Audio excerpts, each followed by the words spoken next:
Coming up on Mountain News this morning, several new laws go into effect here in the Commonwealth, including ones that impact our schools. And Governor Andy Beshear announces some new steps to help Kentuckians who are struggling during a historic period of inflation. Dedicated to Eastern and Southern Kentucky, this is WYMT Mountain News this morning. Good morning. The time is 4:59. I am Keaton Hall. Dakota Makers, he's off this morning, but happy Friday either way. Let's throw it over to Brandon Robinson for our very first look at the weather. Hey, good morning, Keaton. Glad to have you along with us this morning. And it's kind of a quiet morning. Again, our normal problem is right back again today, fog. Let's take a look at those visibility numbers this morning. Tongue-tied there for just a little bit. We still have some problem spots out there, some problem areas. Logan, Pikeville, a little bit closer to Williamsburg, all close to zero visibility this morning. Anything less than 5 miles on this map, which includes Ashland, Harlan, and Monticello, and Jacksboro and Somerset are a little bit less. Not too bad, though. Overall, that's a limited visibility, so just be careful out there this morning.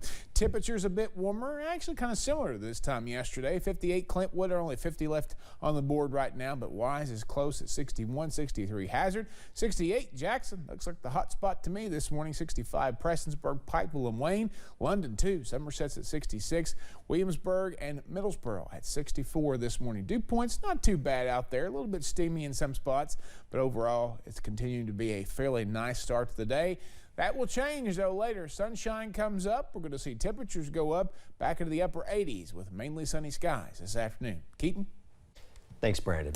Several laws passed in the General Assembly this year took effect on Thursday, including several impacting schools. These include House Bill 9, creating a permanent funding mechanism for charter schools. House Bill 63 requires all districts to hire a resource officer by August 1st. Another huge change comes from Senate Bill 83, which bans male to female transgender students from taking part in girls' sports.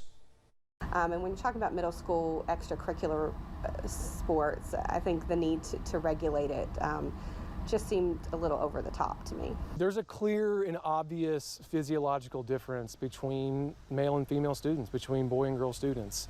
And I think it's unfair to ask female students to compete against biological males. Other school laws include Senate Bill 1, which lets superintendents determine curriculum, and House Bill 277, which creates a new pathway to teacher certification.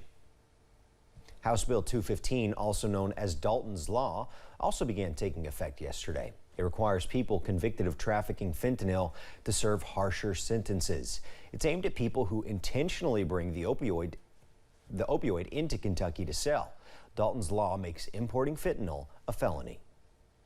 The ACLU and the Attorney General's office have until Monday to turn in briefings before a judge makes his decision on a temporary injunction involving Kentucky's abortion ban. Right now, a temporary restraining order is allowing abortions to continue.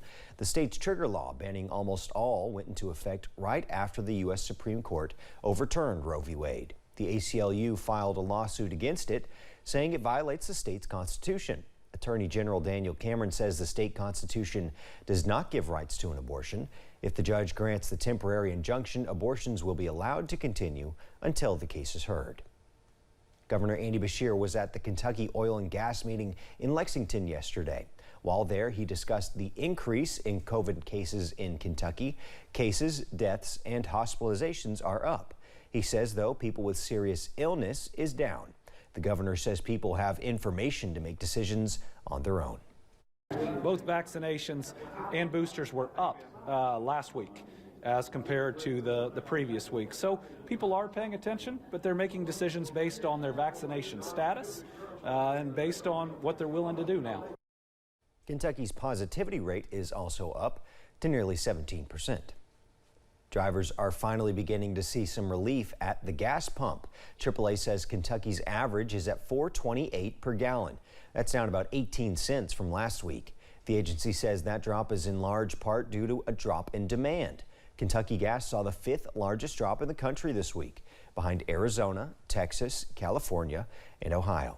Yesterday, Governor Beshear addressed the high gas prices and the impact of inflation on Kentuckians. When you watch inflation, it's like a rocket going up and like a feather coming down. Well, we're certainly seeing in a couple of areas, including gas, that we're starting to see some decline in prices. So just a couple of silver linings that are out there, but acknowledging it is still really hard. As prices drop, AAA says there's some things you can do to save some money. Things like avoiding peak traffic times, visit one-stop shops, and don't speed. The governor also announced new steps his administration is taking to help those who are struggling during this historic inflation. He issued an executive order to freeze vehicle taxes at their January 2021 value for 2 years, since used car values have skyrocketed during the pandemic. There's also programs to help renters or homeowners pay rent, mortgages, tax payments, and utilities. If you need help with your internet or child care bills, there's help for that too. And Governor Beshear also announced 2 new programs to help Kentuckians pay for their prescriptions.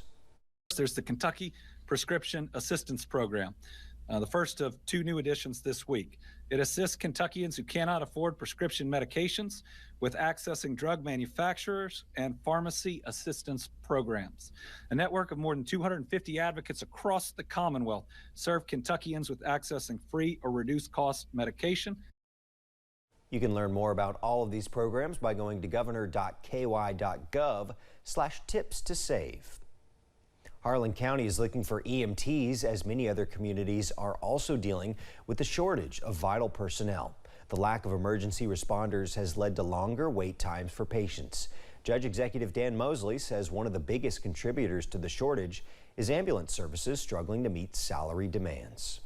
Ambulance service providers are limited on what they can bill. Medicaid, Medicare, private insurance, they're limited on what they can bill those different agencies, as opposed to other folks in the healthcare field that have a wide array of services rendered. A proposed $3 wage increase in this year's budget was shot down by the fiscal court. Mosley says he'll continue to push for that, as well as continuing the county's partnership with privately owned AMR Lifeguard. Thanks for getting your day started with us here on Mountain News this morning. Coming up next, the power of social media helps one Virginia woman reunite with her mother after some severe flash flooding took its toll on their community. After another fairly quiet morning, some more spotty showers and storms could pop up this afternoon as temperatures climb. I'll have the latest forecast in about 3 minutes.